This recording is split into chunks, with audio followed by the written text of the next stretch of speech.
বিসমিল্লাহির রহমানির রহিম। পরম করুণাময় ও অসীম দয়ালু আল্লাহর নামে শুরু।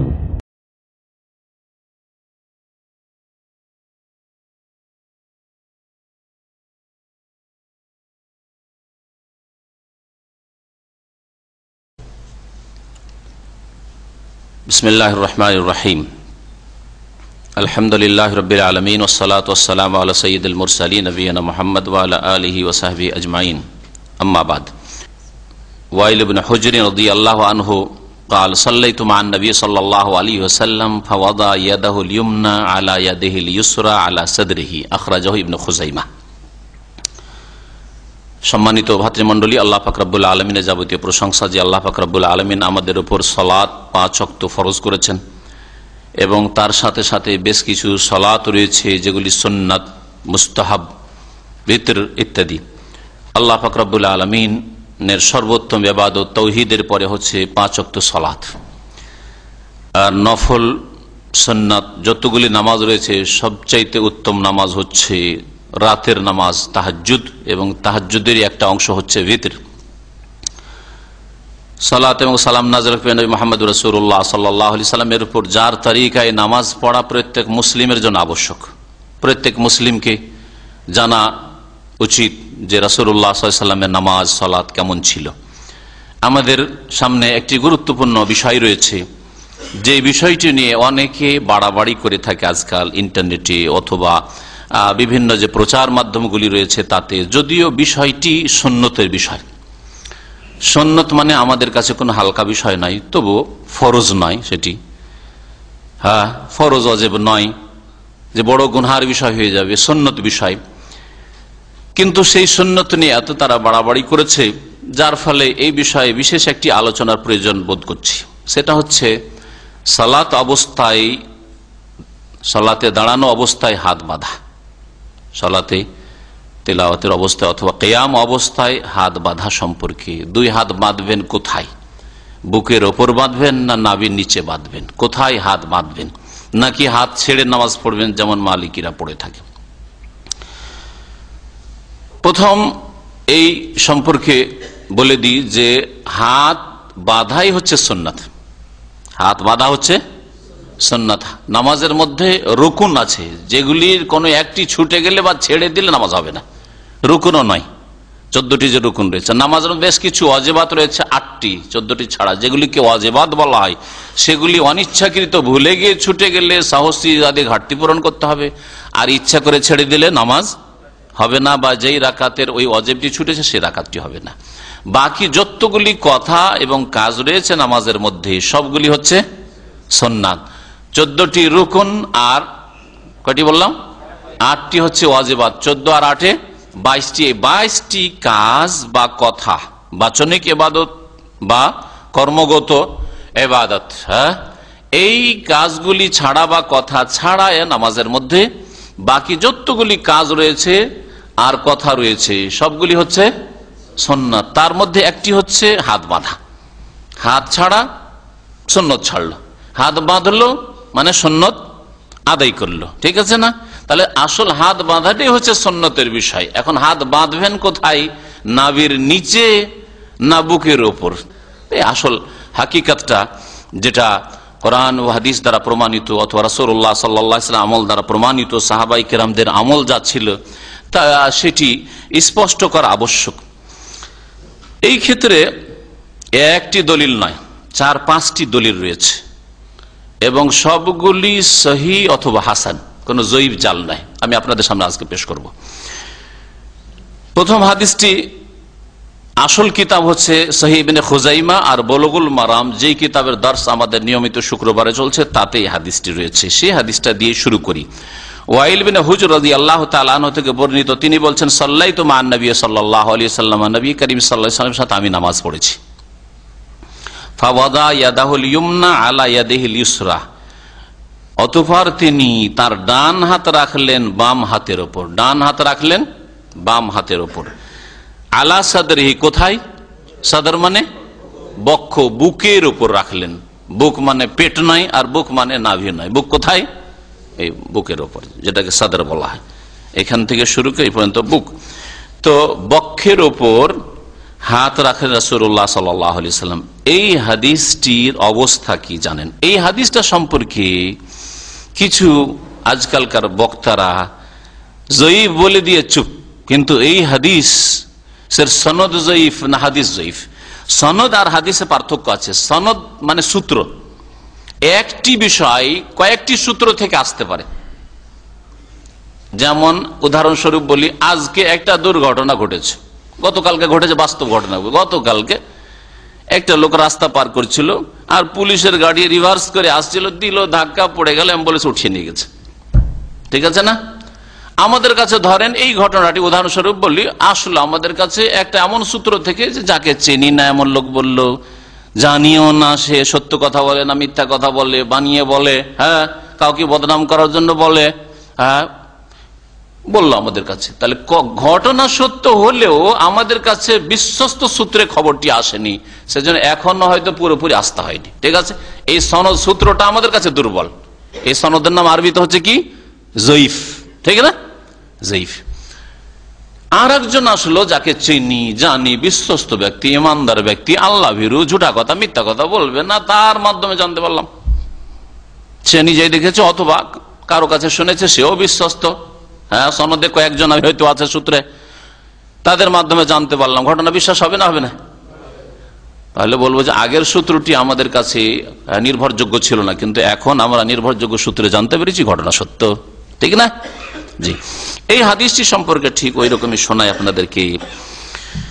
এই হাদিস সম্পর্কে মজার কথা হচ্ছে যে তারা কাটাছেঁড়া করে বলে থাকে। আল্লামা আলবানী রহমতুল্লাহ আলাইহি যে কথাটি বলেছেন, আর সহিহ ইবনে খুজাইমার টিকাতে কথাটি মজুদ রয়েছে। কালাল আলবানী বলছেন ইসনাদুহু যায়িফুন, এর সনদ হচ্ছে যায়িফ। হাদিস যায়িফ বলেননি, কি বলেছেন? সূত্র হচ্ছে যায়িফ। লিআন্না মুআম্মালান হুয়া ইবনু ইসমাইল সাইয়ুল হিফজ, কারণ এই হাদিসের সনদে মুআম্মাল বিন ইসমাইল একজন রয়েছে, ইসমাইলের পুত্র মুআম্মাল। এই লোকটির স্মৃতিশক্তি খারাপ ছিল, স্মৃতিশক্তি দুর্বল। সাইয়ুল হিফজ মানে স্মৃতিশক্তি দুর্বল ছিল, মনে রাখতে কম পারত, ধরে রাখতে কম পারত। তাহলে তার দিনের দিক থেকে, তাকওয়া পরেজগারির দিক থেকে, ইমানদারি তো হয়তো ঠিক ছিল, কিন্তু দুর্বলতা কোথায় ছিল? কুওয়াত হাফেজা, স্মৃতিশক্তিতে দুর্বলতা ছিল। সেই জন্য এর সনদটা হচ্ছে যায়িফ। এতটুকু বলে দিয়ে লোকজনকে ধোকা দিল যে দেখো দেখো বুকের ওপর হাত বাঁধাও যায়িফ, যেমন নাভিরটা যায়িফ বলছে, এটাও যায়িফ দিল প্রচার করে। ঠিক এই করেছে কিছু লোকেরা। আলবানী রহমতুল্লাহ তার সাথে সাথে বলছেন সাইয়ুল হিফজ বলার পর, লাকিন্নাল হাদিসা সাহিহুন, তবে হাদিস হচ্ছে সহিহ। হাদিস হচ্ছে কি? সনদ যায়িফ, হাদিস হচ্ছে সহিহ বলছেন। কেন সহিহ? গায়ের জোরে না, কখনো না। যা মিন তুরুকিন উখরা, অন্য অন্য একাধিক সূত্র থেকে এসছে, তারিখ বলেননি, অন্য সূত্র সমূহ থেকে এসছে। বেমানাহু, এই অর্থে, এই অর্থে বেশ কিছু হাদিস এসছে, সনদ এসছে। ওয়াফিল ওয়াজে আলা সাদরি আহাদিস ও তাশহাদু লাহু, আর তার সাথে সাথে আরো বলছেন যে সিনার ওপর, বুকের ওপর হাত রাখার ক্ষেত্রে আহাদিস, বেশ কিছু হাদিস রয়েছে, একটি হাদিস নয়, বেশ কিছু হাদিস রয়েছে যেগুলি এর সাক্ষী প্রদান করে, তাশহাদু লাহু, এর সমর্থন যোগায়। সহিহ ইবনে খুজাইমার প্রথম খণ্ড 243 পৃষ্ঠা এলেন হাদিস। তাহলে হাদিস কি? হাদিস সহিহ। আল হাদিসুস সানি, দ্বিতীয় হাদিস শোনেন। আন ইবনে মাসউদিন, আব্দুল্লাহ বিন মাসউদ রাদিয়াল্লাহু তাআলা আনহু থেকে বর্ণিত, আন্নাহু কানা ইউসাল্লি, তিনি নামাজ পড়ছিলেন, ফাওয়াদা ইয়াদাহুল ইউসরা আলাল ইউমনা, অতঃপর তিনি ফাওয়াদা ইয়াদাহুল ইউসরা আলাল ইউমনা, বাম হাত ডান হাতের উপর রেখে দিলেন। কিভাবে রেখেছিলেন? এরকম করে রেখে দিয়েছিলেন। হ্যাঁ, বাম হাত ডান হাতের রেখে দেন। ফারাহু নবী সাল্লাল্লাহু আলাইহি ওয়াসাল্লাম, নবী সাল্লাল্লাহু আলাইহি ওয়াসাল্লাম দেখতে পেলেন যে বাম হাত ডান হাতের উপর রেখে বসে আছে। ফাওয়াদা ইয়াদাহুল ইউমনা আলাল ইউসরা, তখন নবী সাল্লাল্লাহু আলাইহি ওয়াসাল্লাম তার ডান হাতটা নিয়ে বাম হাতের উপর রেখে দিলেন, শিখিয়ে দিলেন, বাস্তবে শিখিয়ে দিলেন। ডান হাত বাম হাতের উপর রেখে দিলেন। কুলতু, আল্লামা নাসির আলবানী বলছেন ইসনাদুহু হাসান, এর সনদ হচ্ছে হাসান। কাজা কাল আল হাফিজ ইবনে হাজার, এইভাবেই বলেছেন হাফিজ ইবনে হাজার রাহমাতুল্লাহ আলাইহি, এর সনদ হচ্ছে হাসান মানে আমলযোগ্য। ওয়া হুয়া আলা শর্তে মুসলিম, আর এই হাদিসটি ইমাম মুসলিমের শর্ত মোতাবেক। কাল নবী রাহমাতুল্লাহ বলছেন ইসনাদুহু সহিহুন আলা শর্তে মুসলিম, ইমাম ইবনে সাকান এই হাদিসটি কে তার সহিহ ইবনে সাকানে বর্ণনা করেছেন। এই যে হাতের ওপর হাত রাখলেন, হাত কতটা, হাত কতটা, এটা আরো হাদিসগুলি আসবে, সবগুলির পরে বলতে পারতাম, এখনই বলি হাত কোনখান থেকে কোনখান বলা হয়। হ্যাঁ, হাত শুধু এতটুকু, কি এতটুকুর নাম হাত নয়। হ্যাঁ, এটা হচ্ছে হাতের তলা, এইটুকু কাফ, এইটুকু হচ্ছে কাফ। আর হাত, হ্যাঁ গোটাটাই হাত, তার মধ্যে এটা হচ্ছে জেরা, জেরা হাত, এটাও হাত। হ্যাঁ, আল্লাহ পাক রব্বুল আলামিন হাত ওযুর ক্ষেত্রে, ধোয়ার ক্ষেত্রে বলেছে ফাগসিলু ওযুহাকুম ওয়া আইদিয়াকুম, তোমাদের হাতগুলি ধৌত করো। কোনখান পর্যন্ত? এলাল মারাফিকে, কনই সহ। এই মিরফাক হচ্ছে এই যে হাড় হাড্ডি যে রয়েছে, হ্যাঁ এইটা হচ্ছে, এটা সহ ধৌত করো। তাহলে এটাকে হাত আল্লাহ গণ্য করলেন না করলেন না, যে তোমাদের হাতগুলি ধৌত করো, হ্যাঁ কনই সহ। তাহলে এটা হচ্ছে হাত, হাতের ওপর হাত রাখলেন। এখানে একটি কথা বলে দিই, যে হাতের ওপর হাত যদি ঠিকভাবে রাখা হয় তাহলে নাভির নিচে কখনো নামবে না।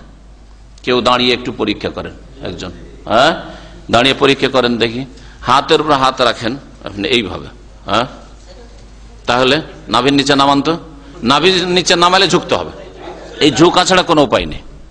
বুঝতে পেরেছেন? এই জন্য এই হাদিসটাও প্রমাণ করে যে নাভির নিচে নয়, নাভির ওপরে। আর সেটা হচ্ছে আলা সাদরি, এক হাদিস আর এক হাদিসের ব্যাখ্যা করে হাতের উপর হাত রেখেছেন, আর সেটা ওপরে থাকতো, নিচে নয়। তৃতীয় হাদিস শোনাই। আন তাউসিন, তাউস প্রখ্যাত তাবেঈ, তিনি বর্ণনা করছেন, কাল কানা রাসূলুল্লাহ সাল্লাল্লাহু আলাইহি ওয়াসাল্লাম ইয়াদাউ ইয়াদাহুল ইয়ুমনা আলা ইয়াদিহিল ইউসরা, রাসূলুল্লাহ সাল্লাল্লাহু আলাইহি ওয়াসাল্লাম ডান হাত বাম হাতের উপর রাখতেন। সুম্মা ইয়াশুদ্দু বাইনাহুমা আলা সাদরিহি, আর তারপর মজবুত করে ধরতেন দুটো হাতকে, একটি হাত দিয়ে আরেকটি হাতকে কোথায়? আলা সাদরিহি, কোথায়? সিনার ওপর, বুকের ওপর। ওয়া হুয়া ফিস সালাতে, নামাজ অবস্থায়। কোথায়? নামাজ অবস্থায়। নামাজের বাইরের কথা বলা হয়নি যে কোনো বুকে হাত দিয়ে বসে আছেন হয়তো, হ্যাঁ এইরকম না, নামাজের ভিতরে এইভাবে সিনার উপর হাত রাখতেন। আল্লামা নাসির রহমাতুল্লাহ বলছেন, কুলতু, আমি বলবো, এই হাজা হাদিসুন মুরসালুন, এই হাদিসটি হচ্ছে মুরসাল, ওয়া হুয়া হাদিসুন সহিহ, আর এই হাদিস সহিহ। মুরসাল হাদিস শর্ত সাপেক্ষ আমলযোগ্য। মুরসাল হাদিসের হুকুম সম্পর্কে মুস্তালাহুল হাদিস বা উসুল হাদিসের কায়দা কানুনে অনেকদিন আগে আলোচনা করেছি, জানি না ওই আলোচনা যদি থাকে রেকর্ডিং ভাইদের কাছে তো ঠিক আছে, না হলে আরেকদিন আবার ওই দর্শটা রিপিট করে দেবো। মুরসাল হাদিসের ওপর আমল করা যাবে কি যাবে না? মুরসাল হাদিস কাকে বলে প্রথম জেনে সংক্ষেপে, সেটা হচ্ছে কোন তাবেঈ যদি বলেন কালা রাসূলুল্লাহ, তাউস, এই যে এই হাদিসে বাস্তব প্রমাণ, তাউস তাবেঈ কি বলছেন? রাসূলুল্লাহ সাল্লাল্লাহু আলাইহি ওয়াসাল্লাম এইরকম করেছেন, রাসূলুল্লাহ এরকম করেছেন। তাউস তাবেঈ তো রাসূলকে দেখেননি, তা নিশ্চয়ই মাঝখানে কেউ তাকে বলেছে। কে বলেছে? সে সম্ভাবনা বেশি যে তাবেঈ যখন বলছেন তো সাহাবীর কাছ থেকে শুনে হবেন, এটাই সম্ভাবনা বেশি। যদি এটা হয় তাহলে হাদিস সহিহ, কারণ সাহাবীরা সমালোচনার ঊর্ধ্বে। হ্যাঁ, সাহাবীদের মধ্যে সহিহ জয়ীফের কোন তদন্ত করার প্রয়োজন করে না। আর সাহাবাতু কুল্লুহুম আদুল, তারা সব হ্যাঁ ন্যায়ের উপর প্রতিষ্ঠিত, তারা সবাই সত্যবাদী। সুতরাং সাহাবী হলে তো হাদিস সহিহ হয়ে গেল। এখন কিছুটা সন্দেহ থাকে, সম্ভাবনা থাকে যে তাবেঈ আবার আরেক তাবেঈ থেকে তো শুনেনি, বর্ণনা করেনি। যদি এই সম্ভাবনাই আরেক তাবেঈ থেকে যদি এই ঘটনাটা শুনে থাকে বুকের উপর হাত বাঁধার, তাহলে সেই তাবেঈর অবস্থা আবার কেমন, স্মৃতি শক্তি ভালো ছিল কিনা, হ্যাঁ তিনি বিশ্বস্ত কিনা, ছিলেন কিনা, এটা একটা প্রশ্ন থাকছে। এই সামান্য একটু সন্দেহের জন্য ইখতিলাফ রয়েছে। একদল বলছে যে মুরসাল দলিল হইতে পারে না, জয়ীফ, হালকা জয়ীফ। আর এক দল বলেছেন যে মুরসাল দলিল বিনা কোনো শর্তে, আর এক দল বলছে শর্ত সাপেক্ষ দলিল। তো শর্ত সাপেক্ষ দলিল এটা হচ্ছে সহিহ, আল্লাহু আলম, যে তার যদি সমর্থনে আরো হাদিস থাকে। আর এর আগে হাদিস আরো দুটো পেলেন যে এর সমর্থনে বুকের উপর হাত বাঁধা। আলী রাদিয়াল্লাহু তাআলা আনহু থেকে, সেটা হচ্ছে মিনাস সুন্নতে, সুন্নাত হচ্ছে ওয়াদউল কাফফি আলাল কাফফি, হাতকে হাতের উপর রাখা। কাফ আবার এটা হাতের উপর হাত রাখা, তাহাতা সুররাতে, নাভির নিচে, নাভির নিচে। হাদিসটা মুসনাদে আহমদে রয়েছে, পৃষ্ঠা ৯৯-৯২। এই হাদিস সর্বসম্মতি ক্রমে দঈফ, দুর্বল হাদিস। কেন দুর্বল শুনেন, বলছেন ওয়াহাযা সানাদুন যায়ীফুন, এর সনদ হচ্ছে যায়ীফ, দুর্বল। ইল্লাতুহু, এই হাদিসের রোগ হচ্ছে আব্দুর রহমান বিন ইসহাক ওয়াসিতি। আব্দুর রহমান বিন ইসহাক, ইসহাকের ছেলে আব্দুর রহমান, ওয়াসেতের লোক, ওয়াসেত ইরাকের একটি শহর। সেই ওয়াসেতি ওয়াহুয়া যায়ীফুন, এ হচ্ছে দুর্বল। ইমাম আবু দাউদ রহমতুল্লাহ আলাইহি এই হাদিসটি সম্পর্কে কি বলেছেন শুনেন। এই হাদিস সম্পর্কে ইমাম আবু দাউদ বলছেন, সামিআতু আহমদ বিন হাম্বল, আমি আমার ওস্তাদ চতুর্থ ইমাম, 4 ইমামের ইমাম আহমদ বিন হাম্বল মুহাদ্দিস থেকে শুনেছি, ইউযাইফু আব্দুর রহমান ইবনে ইসহাক আল কুফি আল ওয়াসিতি। এই আব্দুর রহমান বিন ইসহাক কুফি, কুফাতে হয়তো বসবাস করতে, এই জন্য তাকে কুফিও বলা হয়েছে, আর ওয়াসিতে বসবাস, এই জন্য ওয়াসিতিও বলা হয়েছে। তাকে দুর্বল বলতেন ইমাম আহমদ বিন হাম্বল, এই বর্ণনাকারীকে দুর্বল বলেছেন। কুলতু, ইমাম নাসিরুদ্দিন আলবানী রাহমাতুল্লাহ বলছেন, ওয়ালিযালিকা লাম ইয়াখুযিল ইমাম আহমদ বিহাদিসি হাযা, এই জন্য ইমাম আহমদ রহমতুল্লাহ আলাইহি এই হাদিসটি আলী রাদিয়াল্লাহু তাআলা আনহু থেকে বর্ণিত আব্দুর রহমান বিন ইসহাক ওয়াসিতির মাধ্যমে যে বর্ণিত হয়েছে, এই হাদিসটিকে নেননি, মানে এর উপর আমল তিনি করেননি, এর ভিত্তিতে তিনি নাভির নিচের ফতোয়া দেননি। সুতরাং হাম্বলি ভাইদেরকে জেনে রাখা উচিত যে হাত বাঁধার ক্ষেত্রে ইমাম আহমদেরও মযহাব নাভির নিচে নয়, যে অবহেলা করবেন হাত বাঁধার ক্ষেত্রে।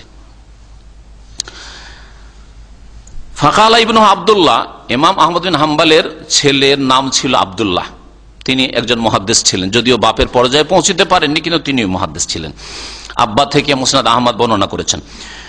তো এই আব্দুল্লাহ বলছেন, রাআইতু আবি, আমার আব্বাকে দেখেছি, এজা সাল্লা, যখন নামাজ পড়তেন, ওয়াদা ইয়াদাইহি ইহদাহুমা আলাল উখরা ফাওকা সুররাতি, রাখতেন এক হাতকে আর এক হাতের ওপর, ফাওকা সুররা, নাভির ওপরে, নাভির ওপরে। মুহাদ্দিসিন কিরামরা ফুকাহায়ে কেরাম নাভির ওপরে বুঝাইতে গিয়ে নাভির নিচেকে অস্বীকার করে, তার মানে বুকের ওপরে, তারা নাভির ওপরে মানে পেটের উপরে একটু নাভির ওপরে এরকম করে নয়, বরং তারা বুকের ওপরেই বাঁধতেন। এটাই হচ্ছে। তারপর নাভির নিচে থেকে তো উঠে এলো। কেউ যদি বলে যে না আপনি হয়তো এটা বাড়িয়ে বলছেন, আমি ঠিক আছে মেনেই নিলাম, তো নাভির ওপরে তো আসলো ইমাম আহমদ বিন হাম্বল তার কিতাবে এই হাদিস বর্ণিত, কিন্তু হাদিস যেহেতু জয়ীফ, সেই জন্য হাদিস সংকলন করলেও সেই হাদিসের আমল করেননি। কার উপর আমল করতেন? ফাওকা সুররা, নাভির ওপরে হাত বাঁধার প্রতি আমল করতেন। ইমাম নওয়াবী রহমতুল্লাহ আলাইহি তার প্রসিদ্ধ একটি ফিকহের কয়েক খণ্ডে কিতাব রয়েছে, বড় কিতাব আল মাজমু শারহুল মুহাজ্জাব, তার 3য় খণ্ড 313 পৃষ্ঠায় বলেছেন, ইত্তাফাকু আলা তাযঈফি হাযাল হাদিস, এই হাদিসটি নাভির নিচে হাত বাঁধার হাদিসটি সম্পর্কে মুহাদ্দিসিনে কেরামদের ইত্তেফাক রয়েছে, মানে ঐক্যমত রয়েছে, ইজমা রয়েছে। কেন? লিআন্নাহু মিন রিওয়ায়াত আব্দুর রহমান বিন ইসহাক ওয়াসিতি, কারণ এটি বর্ণনা করেছে একমাত্র এক সূত্র থেকে, সেটা হচ্ছে আব্দুর রহমান বিন ইসহাক ওয়াসিতির সূত্র। ওয়া হুয়া যায়ীফুন বিইত্তিফাকি আইম্মাতিল জারহ ওয়াত তা'দিল, আর সে জারহ তা'দিল মানে সহিহ যঈফের বিশেষজ্ঞ আলেমদের কাছে সর্বসম্মতিক্রমে সে দুর্বল, সুতরাং হাদিস দুর্বল। ইমাম জাইলাই কিন্তু হানাফি মুহাদ্দিস, সুদানের মানুষ ছিলেন, আফ্রিকার মানুষ, মযহাবে তিনি হানাফি ছিলেন, হানাফি মুহাদ্দিস। তিনি কি বলেছেন নাভির নিচের হাদিস সম্পর্কে শুনুন ভালো করে, কমপক্ষে ঘরের কথা তো নেন, ঘরের মুহাদ্দিসদের কথা। ইমাম জাইলাই রাহমাতুল্লাহ আলাইহির কিতাব রয়েছে নাসবুর রায়া ফি তাখরিজ আহাদিসিল হিদায়া, হিদায়ার হাদিসগুলির সহিহ যঈফের তাখরিজের উপর তার কিতাব নাসবুর রায়া রয়েছে। তার প্রথম খণ্ড 314 পৃষ্ঠায় বলছেন যে ইমাম বাইহাকি বলেছেন তার মারিফা নামক কিতাবে, লা ইয়াসবুতু ইসনাদুহু, এর নাভির নিচের হাত বাঁধার হাদিসের সনদ সাবিত নয়, মানে সাব্যস্ত নয়। তাফারাদা বিহি আব্দুর রহমান বিন ইসহাক ওয়াসিতি, আব্দুর রহমান বিন ইসহাক ওয়াসিতি একাই বর্ণনা করেছেন, ওয়া হুয়া মাতরুকুন, আরো কড়া ভাষা উচ্চারণ করেছেন কে? ইমাম জাইলাই হানাফি মুহাদ্দিস, তিনি বলছেন ওয়া হুয়া মাতরুক, যঈফের একবারে নিম্ন শ্রেণী হচ্ছে মাতরুক, মানে পরিত্যক্ত। সে মাতরুক মানে যাকে ছেড়ে দেওয়া হয়েছে, যাকে নেওয়াই হয়নি, যার হাদিসই নেওয়া হয়নি, মাতরুক পরিত্যক্ত। ইমাম হাফেজ বিন হাজার রহমতুল্লাহ আলাইহি ফাথুল বারির 2য় খণ্ড 186 পৃষ্ঠায় বলছেন, হুয়া হাদিসুন যায়ীফুন, নাভির নিচের হাত বাঁধার হাদিস হচ্ছে দুর্বল হাদিস। আল্লামা নাসিরুদ্দিন আলবানী রহমতুল্লাহ আলাইহি নিজের পক্ষ থেকে কোনো কথা বললেন না, আর আগের আইম্মারা বলেছেন। হাফেজ বিন হাজারের জামানা হচ্ছে 9ম শতাব্দী, 852-তে ইন্তেকাল। ইমাম জাইলাইর জামানা ওই কাছাকাছি ওই যুগের দিকে আছে, তাহলে তারা অনেক আগের আইম্মায়ে কেরামরা বলেছেন এসব কথা। ইমাম আহমদ বিন হাম্বল তো 4 ইমামের যুগের, 4 ইমামের 4র্থ ইমাম, আর তিনি মুহাদ্দিস, 30,000 হাদিস মুসনাদ আহমদে তিনি সংকলন করেছেন। আল্লামা নাসির আলবানী তারপরে মন্তব্য করতে গিয়ে বলছেন, অমিম্মা ইয়াদুল্লু আলা যাফিহি আন্নাহু রুহিয়া আন আলীন খিলাফা, বলছে হাদিসটা যে যঈফ এর আরেকটা স্পষ্ট প্রমাণ শুনেন, যে আলী রাদিয়াল্লাহু তাআলা আনহুর আমলও এর বিপরীত ছিল। হ্যাঁ, আলী রাদিয়াল্লাহু তাআলা আনহু থেকে এর চাইতে ভালো সনদে বর্ণিত হয়েছে যে তিনি নাভির নিচে হাত বাঁধেননি। কিসে বেঁধেছেন? ওপরে হাত বেঁধেছেন। শুনেন এখন একটা হাদিস এখানে, সেটা হচ্ছে হাদিস ইবনে জারির আদ-দাব্বি আন আবিহি, জারির দাব্বি থেকে বর্ণনা করা হয়েছে। তিনি বলছেন রাআইতু আলিয়ান তাবেঈ, আমি আলী রাদিয়াল্লাহু তাআলা আনহুকে দেখেছি, ইউমসিকু শিমালাহু বিয়ামিনিহি আলা রুসগি ফাওকা সুররা, ধরতেন তিনি বাম হাতকে বেয়ামিনি ডান হাত দিয়ে, আলা রুসগি, রুসগ হচ্ছে এটা মিফসাল, এটা হচ্ছে রুসগ, এই জায়গাটা ধরতেন, ফাওকা সুররা, কোথায়? সুররা মানে হচ্ছে নাভি, নাভির ফাওক মানে কি? ওপরে, নাভির ওপরে ধরতেন তিনি, নাভির উপরে ধরতেন। কে? আলী রাদিয়াল্লাহু তাআলা, চতুর্থ খলিফা, যিনি বর্ণনা করেছেন নাভির নিচের হাদিস, তিনিও তার বিপরীত আমল করছেন। জি, হাদিস সম্পর্কে বলছেন যে এই হাদিস হাজা ইসনাদুন মুহতামিলুন লিতাহসিন, এই হাদিসটা হাসান হতে পারে। কে বলছেন? নাসিরুদ্দিন আলবানী। কত আমানতদারি, তিনি একটু বাড়ি বলে দিতে পারেন যে এটা হাসান হওয়ার সম্ভাবনাই রয়েছে, এটা মুহতামিল হাদিস, হাসান হওয়ার সম্ভাবনা রয়েছে। আর ইমাম বাইহাকি থেকে নকল করেছে, ইমাম বাইহাকি বলছেন আন্নাহু হাসান, হাদিসটি হচ্ছে হাসান। আলী রাদিয়াল্লাহু তাআলা নাভির ওপরে হাত বাঁধতেন, যিনি নাভির নিচের হাদিসও বর্ণনা করেছেন, এটি হচ্ছে হাদিস হাসান। পক্ষান্তর নাভির নিচের হাদিসটি হচ্ছে সর্বসম্মতিক্রমে যায়ীফ। তারপরে আলবানী সাহেব বলছেন ওয়াল্লাযী সাহা আনহু সাল্লাল্লাহু আলাইহি ওয়াসাল্লাম ফি মাওদি ওয়াজিল ইয়াদাইন ইন্নামা হুয়া সাদরু, নবী করিম সাল্লাল্লাহু আলাইহি ওয়াসাল্লাম থেকে সহিহ সূত্রে যা প্রমাণিত হয়েছে দুই হাত রাখার ক্ষেত্রে, এই স্থানের ক্ষেত্রে, ইন্নামা হুয়া সাদরু, সেটা হচ্ছে সিনা, সেটা হচ্ছে বুক। ওয়া ফি যালিকা আহাদিসু কাসীরা, এই মর্মে বেশ অনেকগুলি হাদিস রয়েছে। আওরাদতুহা ফি তাখরিজে সিফাতিস সালাত, নামাজের পদ্ধতির, যে সালাত সম্পাদনের পদ্ধতিতে, সেই হাদিসগুলি বিস্তারিত আমি নিয়ে এসেছি। তাউস রাহমাতুল্লাহ আলাইহি যে প্রখ্যাত তাবেঈ, তার হাদিসটা তো একটু আগে শুনলেন, সেই হাদিসটাই কি আছে? সিনার শব্দ এসে সুম্মা ইয়াশুদ্দু বাইনাহুমা আলা সাদরিহি ওয়া হুয়া ফিস সালাহ, নামাজের মধ্যে রাসূলুল্লাহ সাল্লাল্লাহু আলাইহি সাল্লাম এক হাতকে আর এক হাত দিয়ে ধরে মজবুত করে ধরতেন। কোথায়? আলা সাদরিহি, সিনার ওপর, বুকের ওপর, নামাজের মধ্যে। আবু দাউদে হাদিসটি রয়েছে বিইসনাদিন সাহিহিন, আবু দাউদে আছে সনদ সহিহ। বলছেন ওয়া হুয়া ওয়া ইন কানা মুরসালান, যদিও হাদিসটি মুরসাল, ফাহুয়া হুজ্জাতুন ইনদা জামিল উলামা, সমস্ত ওলামাদের নিকট এই মুরসাল হাদিস হচ্ছে দলিল, আলা ইখতিলাফে মাযাহিবিম ফুর মুরসালে, যদিও মুরসাল সম্পর্কে তাদের মযহাবের ইখতিলাফ আছে, শর্ত সাপেক্ষ নেব না দলিল বিনা শর্তে মেনে নেব না মানব না, তিনটি মত আছে।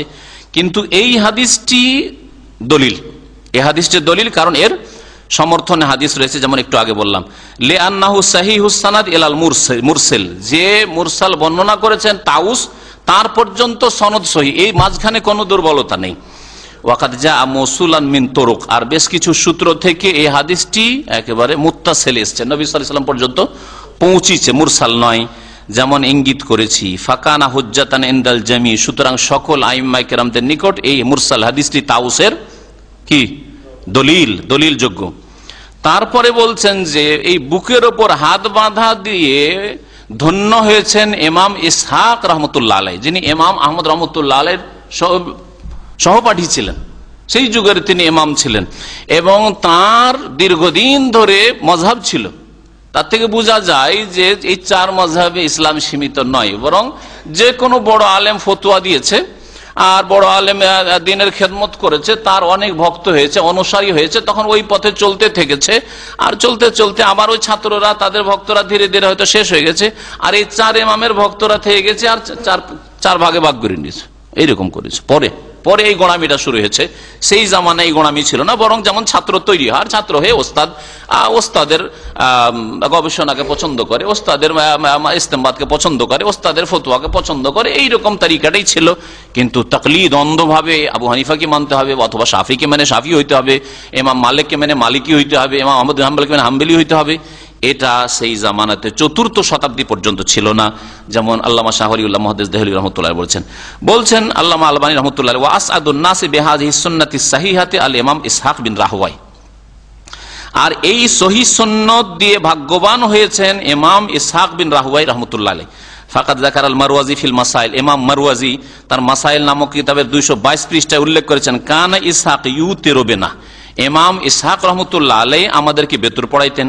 ওয়ারফা ইয়াদাইহি ফিল কুনুতে, আর কুনুতে দুই হাত উঠাইতেন, হাত উঠিয়ে তিনি দোয়া করতেন কুনুতে। এটা ছিল তার আমল। ওয়ায়াকনুতু ক্বাবলা রুকু, আর রুকুর আগে কুনুত করতেন। রুকুর আগে পরে ইখতিলাফ রয়েছে, যাই হোক রুকুর আগেও হাদিস রয়েছে আর পরেও রয়েছে, কিন্তু তিনি করতেন কি, তার মাযহাব ছিল তিনি এটাকে সহি বলতেন, আর অনেক উলামাই এটাকে সহি বলেছেন যে রুকুর আগে আর হাত উঠাইতেন তিনি। ওয়ায়াদাউ ইয়াদাইহি আলা সাদিয়াইহি আও তাহতা সাদিয়াইনি, আর দুই হাত রাখতেন তার স্তনের, সাদি বলা স্তনকে, হ্যাঁ সাদর মানে হচ্ছে চেস্ট বুক, আর সাদি বলা হয় স্তনকে। আলা সাদিয়াইহি, দুই স্তনের উপর হাত রাখতেন, মানে বুকের উপর। একবার স্পষ্ট তাহলে এটা, কারণ বুক তো এখান থেকে নিয়ে এখান পর্যন্ত বুক বলতে পারেন, কিন্তু সাদি যখন বলবেন তো এই জায়গায়, তাই না? তো সাদি দুই স্তনের ওপর, অথবা তাহাতা সাদিয়াইহি, দুই স্তনের নিচে খানে হাতটা রাখতেন, এইখানে হাতটা রাখতেন, এইভাবে হাত রেখে নামাজ পড়তেন। এই সুন্নতের, সহিহ সুন্নতের উপর আমল করে ধন্য হয়েছেন কে বলছেন? হ্যাঁ, ইমাম ইসহাক রহমতুল্লাহ আলাইহি, যেটা নকল করেছেন আল্লামা আলবানী রহমতুল্লাহ আলাইহি।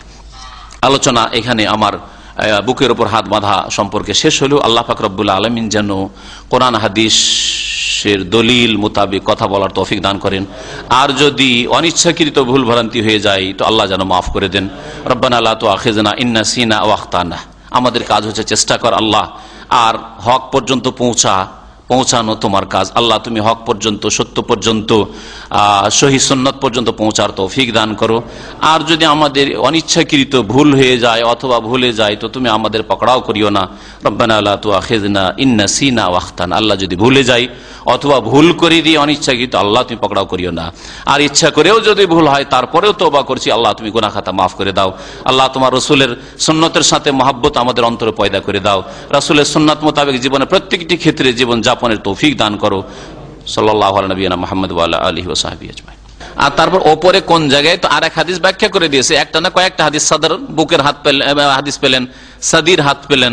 বেতন নামাজে দোয়া করা, কুনুত পড়া সুন্নাত, ওয়াজিব নয়। যারা ওয়াজিবের ফতোয়া দিয়েছে ভুল ফতোয়া, বরং সহি হচ্ছে সুন্নাত। আর সুন্নাত মানে মাঝে মধ্যে নবী সাল্লাল্লাহু আলাইহি ওয়াসাল্লাম ছেড়েছেন। সুতরাং এই জন্য হারমানি শরীফানে মক্কায় যদি 30 দিন তারাবি পড়েন, দেখবেন যে 2 দিন 3 দিন তো ছাড়ে, 2 দিন 3 দিন ছাড়ে। আমি গত রমজান অথবা তার আগে রমজানে মক্কায় 14 রমজান ছিলাম, তো দেখি যেই দিন আমি তারাবি নসিব হয়েছে সেই দিনে আর কোনো হইল না, কোনো অসুবিধা নেই। মাঝে মাঝে ছাড়াটাই সুন্নাত, কারণ এটা সুন্নাত, যাতে করে মানুষ বুঝে এটা ওয়াজিব নাই, ঘাটতি হলো না, বরং এটাই ঠিক। যে এইসব কিতাবে আকিদার কিতাব পড়ছি, আহলে সুন্নাত ওয়াল জামাত পড়ছি, কিন্তু আমাদের দেশে আবার এর সাথে আহলে হাদিস নামটা এসছে। এই জন্য এসছে যে আহলে সুন্নাত ওয়াল জামাতের নামটা ভারত, বাংলাদেশ, পাকিস্তানে গিয়ে অন্যরা নিয়ে নিয়েছে। এখন বোঝা মুশকিল যে কোন মার্কা আহলে সুন্নাত, বিদাতি আহলে সুন্নাত ওয়াল জামাত না সুন্নতি আহলে সুন্নাত ওয়াল জামাত, বোঝা মুশকিল। এই জন্য একটা নতুন নাম সেখানকার উলামায়ে কেরামরা নিয়েছে, যে আমরা নিজেকে চিহ্নিত করার জন্য, বোঝানোর জন্য যে আমরা ওই কবর মাজার পূজা করা আহলে সুন্নাত নয়। যারা নাম নিয়েছে কিন্তু কাজ তাদের আহলে সুন্নাতের কাজ নয়, বরং আমরা আহলে সুন্নাত ওয়াল জামাত, সেই আহলে সুন্নাত ওয়াল জামাত যারা আহলে হাদিস নিজেদেরকে বলে থাকি, কোরআন এবং হাদিসের অনুসারী। এই জন্য তারা এই নামটি ব্যবহার করেছে। কথা বুঝতে পেরেছেন? কারণ আরো খুলে বলি, প্রথম ভারতে শুরু হয়েছে, আর তারপরে বাংলাদেশ, পাকিস্তান গেছে। ভারতে আহমদ রেজা খানের অনুসারী বেরেলভী রেজভিরা নিজেদেরকে আহলে সুন্নাত ওয়াল জামাত বলে, এবং তারা এর সাথে সাথে আরো বলে সংক্ষেপে নিজেদেরকে সুন্নি বলে। মানে যারা কবর মাজার পূজা করবে তারাই হচ্ছে সুন্নি, আর বাকি যতগুলি আছে, দেওবন্দি হোক আর জামাত ইসলামী হোক আর তবলিগ হোক আর আহলে হাদিস, সবগুলি হচ্ছে ওয়াহাবি। তাদের কাছে দুটোই ভাগ আছে। জাহেল মূর্খদেরকে আর তাদের মৌলভী মোল্লাদেরকে জিজ্ঞেস করে দেখবেন, সুন্নি আর ওয়াহাবি দুটা ভাগ। ওয়াহাবি কে? যে মিলাদ করে না, যে কবর মাজারে যায় না, চাদর চড়ায় না, ফুল চড়ে না, যে কবরে আজান দেয় না ইত্যাদি। কবর, এক কথায় কবর মাজার পূজারী নয়, বেরেলভী রেজভি নয়, তারা সবগুলি হচ্ছে, এরা হচ্ছে ওয়াহাবি। এর ওয়াহাবির মধ্যে এই সবগুলি তাদের কাছে আসে, যাদের নাম বললাম, বুঝছেন না? তো আর ওরা হলো শুধু সুন্নি, যারা সমস্ত শিরক বিদআত করে, ধর্মের নামে সমস্ত শিরক বিদআত করে, ওলাই হলো শুধু সুন্নি আহলে সুন্নাত। আর তাদের অফিসের নাম হচ্ছে আহলে সুন্নাত ওয়াল জামাত। যেখানে যেখানে ওদের অফিস আছে, আমি নিজেও দেখেছি যে লেখা আছে দফতর আহলে সুন্নাত ওয়াল জামাত, বা আহলে সুন্নাত ওয়াল জামাতের অফিস। কার অফিস? বেরেলভীদের অফিস, রেজভিদের অফিস। বাংলাদেশে আছে না এরকম আহলে সুন্নাত ওয়াল জামাত? তো এই জন্য এখন যদি আহলে হাদিসরা যারা কোরআন এবং হাদিস সরাসরি অনুসরণ করে তারাও যদি আহলে সুন্নাত ওয়াল জামাত লিখে আর বলে যে আমরা আহলে সুন্নাত ওয়াল জামাত, তো ঝামেলা লেগে যাবে যে কোন আহলে সুন্নাত রে বাবা, এটা বেরলভী আহলে সুন্নাত ওয়াল জামাত না আর কোন আহলে সুন্নাত ওয়াল জামাত। সেই জন্য একটা নতুন নামের প্রয়োজন হয়েছে। এই প্রয়োজনের তাগিদে আহলে হাদিস নামটি এসছে, কিন্তু নাম থাকে আর গুণ যদি না থাকে তো এই নামের কোনো মূল্য নেই। আর অনেক সময় যদি গুণ থাকে আর নাম না থাকে তো কোনো যায় আসে না।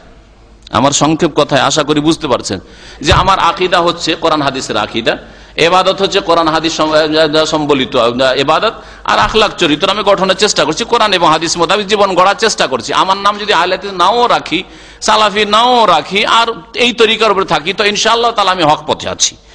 হ্যাঁ, বাস এই বাড়াবাড়ি করবো না। আর কেউ যদি নাম পাক্কা আহলে হাদিস রাখে আর আহলে সুন্নাত ওয়াল জামাত আর নামাজই ঠিক নেই বা বিদাত করে অথবা হারাম খায়, হারাম কাজ করে, হারামে লিপ্ত থাকে, হ্যাঁ, তা ভুল পথে চলে, রাসূলের তরিকায় না চলে, তো হাজার হাজার এইরকম সুন্দর নাম লাগালেও কোনো কাজে আসবে না। নাম কোন মানুষকে নাজাত দেবে না, নাজাত দেবে ঈমান এবং আমল, বিশ্বাস, আকীদা আর কর্ম। নাম যাই থাক না কেন, নাম যাই থাক না কেন। এই জন্য শারজা দুবাইয়ে একজন ভালো দায়ী থাকেন, আমি যখন দুবাই শারজা গেলাম গত বছরে, তো উনি এক আলোচনায় বলেছেন যে দেখো আমাদেরকে তো নানা নাম বিদাতিরা দিচ্ছে, কেউ বলছে যে আমেরিকার দালাল, কেউ বলছে ইহুদিদের দালাল, হ্যাঁ, কেউ বলছে আর কিছু কার এজেন্ট, এই সব মেলা কিছু বলছে, কেউ ওয়াহাবি বলছে, কেউ কি বলছে, যাই বলে, এমনকি যদি বলে যে ইহুদিদের আমরা এজেন্ট কিন্তু কোরআন হাদিসের পথে থাকি, তাহলে যথেষ্ট। কোরআন এবং হাদিসের অনুসরণ করি, আর নাম যদি দাও যে ইহুদিদের দালাল, তাতেও যায় আসে না, কোন ক্ষতি হইল? আপনার নাম দেওয়াতে দিকে আমার কাম খারাপ হবে? আমার কাম ঠিক আছে, আমার আকীদা আমল ঠিক আছে, রাসূলের তরিকা ছাড়া আমি কোন তরিকা বুঝি না। আপনি কি নাম দেবেন, গাল দেন, দেন, আপনার আমল খারাপ করছেন, আমার কি খারাপ করবেন আপনি? আমার কি খারাপ করবেন আপনি? বুঝতে পেরেছেন? আর যদি আমার নাম অত্যন্ত সুন্দর, সালাফি আর আহলে হাদিস আর একেবারে মোহাম্মদী, আর না ফরজ ঠিক আছে, 5 ওয়াক্ত ফরজ ঠিক নেই, না ফজর নামাজ ঠিক আছে, মুনাফিকি চরিত্র, না সুন্নত মোতাবেক জীবন যাপন, যদি খুব সুন্নত থাকে 2-3টা সুন্নত রফায়দিনী করলেন, আমিন জোরে বললেন, আর কি পায়ের সাথে পা মিলালেন হয়তো, আর এই 2-4টা সুন্নত বিবাহের ক্ষেত্রে সুবহানাল্লাহ, যেই বিদাত গুলি বিবাহের বিদাত বেরেলবিদের মধ্যে আছে সেগুলি আপনাদের মধ্যে আছে। বউ বসিয়ে টাকা ইনকাম করছেন, বউ বসিয়ে সবাইকে দেখাচ্ছেন, বউ দেখতে গোটা বংশধর সব পুরুষরা গিয়ে একটা বউ দেখে আসলো, অথচ নবী বলছেন যেই ছেলে বিয়ে করবে সে দেখবে। কোথায় আপনি আহলে হাদিস, কোথায় আপনি আহলে সুন্নাত ওয়াল জামাত? একটা উদাহরণই দিলাম। এইরকম ভাবে আসলে নামে কিছু যায় আসে না, আসল হচ্ছে কাজ। কাজটা যদি ঠিক থাকে তাহলে নাম দেন আর না দেন নাজাত পেয়ে যাবেন। আর নাম খুব সুন্দর যদি থাকে আর আকীদা আমল ঠিক না থাকে কোনোদিন নাজাত পাবেন না। এটা বিশ্বাস রাখতে হবে সব সময়। জি, তবে নামের সাথে যদি কাজ ঠিক হয় তাহলে ভালো কথা। নামও ঠিক আছে আর কাজ ঠিক আছে তো আলহামদুলিল্লাহ, যেমন নাম তেমন কাজ। আমার নাম মতিউর রহমান, মানে রহমানের অনুগত, আমি যদি রহমানের আনুগত্য করি তাহলে তো ভালো, কিন্তু মতিউর রহমান নাম আর নামাজ পড়েন না, তো লাভটা কি? হ্যাঁ, রহমানের অনুগত, রহমানের আনুগত আর নাফরমান ব্যক্তি, তো কোনো কাজে আসবে এই নাম? কোনো কাজে আসবে না। আব্দুল্লাহ আল্লাহর বান্দা, আর আব্দুল্লাহ ইবাদতি করেন না আল্লাহর, তো এই নামে কি হবে? হবে কিছু? হাবিবুর রহমান আল্লাহ পাকের প্রিয়, রহমানের প্রিয়। আল্লাহ পাকের প্রিয় কোথায়? ও তো মাকজুবুর রহমান, যে নামাজ পড়ে না সে, হ্যাঁ, যে শিরক বিদআত করার হাবিবুর রহমান যুক্তিবাদী। কি করে ইয়ে হবে? আল্লাহ পাকের হাবিব হবে কি করে? আল্লাহ পাকের হাবিব হবে যদি শিরক আর বিদআত করে? তো একটা উদাহরণ দিলাম আমি, ওই ব্যক্তিকে হঠাৎ করে নামটা চলে আসলো, কিন্তু আসলে কোনো ব্যক্তিকে উদ্দেশ্য করা উদ্দেশ্য না, উদ্দেশ্য হচ্ছে একটা উদাহরণ দেওয়া যে আপনার নাম হাবিবুর রহমান, আপনার নাম মহিবুর রহমান, কিন্তু আপনার আকীদা আমল বলছে না রহমানের আপনি প্রিয় নন, তাহলে কোনো কাজে আসবে না নাম। ওই রকমই হচ্ছে আহলে হাদিস, আহলে সুন্নাত ওয়াল জামাত, সালাফি। যদি আকীদা, ইবাদত, আখলাক ঠিক থাকে তাহলে এই নাম কাজে আসবে। আর যদি আকীদা, আখলাক, ইবাদত ঠিক না থাকে, পারিবারিক জীবনে কোরআন হাদিসের উপর আমল নেই, অর্থনীতিতে কোরআন হাদিসের আমল নেই, তাহলে কোনো কাজে আসবে না। সুতরাং আমলের গুরুত্ব দেবেন, আকীদার গুরুত্ব দেবেন, নবীর রাস্তায় চলার চেষ্টা করবেন। নাম থাকার নাই থাক, নাম নিয়ে বাড়াবাড়ি করবেন না। এইরকম কিছু আমার জানা নেই। তবে এই ক্ষেত্রে কেউ কেউ বলেছেন যে হাত রাখা, যে যেমন আজকে পেলেন এইটা রাখা, আর একটা হচ্ছে কবজ, ধরা, এটাও আছে। এই ধরা এটাও আছে, কিন্তু 3 আঙ্গুল দিয়ে ধরতে হবে। কেমন করে ধরতে? এত জটিলতা আসলে ইসলামের নেই। হ্যাঁ, এত জটিলতা নেই, জটিলতা মানুষে পয়দা করেছে। রুকু শেষ করার পরে হাত বাঁধেন, তবুও কোনো অসুবিধা নেই, না বাঁধেন ছেড়ে দেন, কোনো অসুবিধা নেই, যেটা ভালো লাগে করেন। এই ক্ষেত্রে কোনো স্পষ্ট সুন্নত নেই, হাত বাঁধতে হবে এরকম স্পষ্ট দলিল থাকলে নিয়মিতই বাঁধতাম, কিন্তু স্পষ্ট দলিল নেই। এর আগে বলেছি, অনেকবারই আমি বলেছি। আল্লাহ আমাকে ভালোবাসছেন না ভালোবাসছেন না বুঝবেন যদি আপনি দেখছেন যে আমি আর সারাদিনের মধ্যে গুনাহ দেখতে পাচ্ছি না, সারাদিনে ফরজ অজেব ছাড়িনি, জামাত ছাড়িনি, ফজর পড়েছি, হ্যাঁ, আর আমার ডিউটি ঠিক করেছি, আর হারাম কাবিরা কোনো করিনি, তাহলে জানবেন যে আল্লাহ ভালোবাসেন। এবং সবসময় অন্তরটাকে আল্লাহ অভিমুখী রাখবেন, আল্লাহর দিকে যেন ঝাঁপিয়ে আছেন সবসময়। হ্যাঁ, এইরকম অবস্থা যদি কন্টিনিউ আপনি কিছুদিন করতে পারেন, এমনিতে চোখে পানি চলে আসবে, অন্তরটা একেবারে মোমের মতো নরম হয়ে যাবে। কথা বুঝতে পেরেছেন? তো এটা প্রমাণ যে হ্যাঁ আল্লাহ আপনাকে ভালোবাসে। গুনাহ করতে চেষ্টা করলে বাধা চলে আসে, ভুল করতে চেষ্টা করলে ভুল থেকে আল্লাহ বাঁচিয়ে নেন, এগুলো হচ্ছে আল্লাহ পাক ভালোবাসেন এর লক্ষণ। জি, অনেকে হয়তো গুনার দিকে একটু কদম উঠে গেছে, কিন্তু না, আল্লাহ যেতে দিল না, ওইদিকে পারলো না যেতে। হ্যাঁ, আল্লাহ পাক ভালোবাসেন, কিন্তু গুনার রাস্তা বারবার খুলে যাচ্ছে, যখন তখন গুনাহ হয়ে যাচ্ছে, মানে আল্লাহ ভালোবাসছেন না। তাহলে আল্লাহর ভালোবাসা অর্জন করতে পারেননি, কেন এত গুনাহ হচ্ছে আপনার? জি, কিছু লক্ষণ আছে। আর আপনি বদলা বেশি সুখে খাচ্ছেন, বেশি টাকা পয়সা পেয়েছেন, যে জন্য আল্লাহ ভালোবাসেন না, তাহলে তো ইহুদি নাসারকে আল্লাহ বেশি ভালোবাসে, তাদের ঘরে বেশি পয়সা। দুনিয়ার মধ্যে সবচেয়ে বেশি পুঁজিপতি ইহুদিরা, যাদের আল্লাহ পাকের গজব হয়েছে।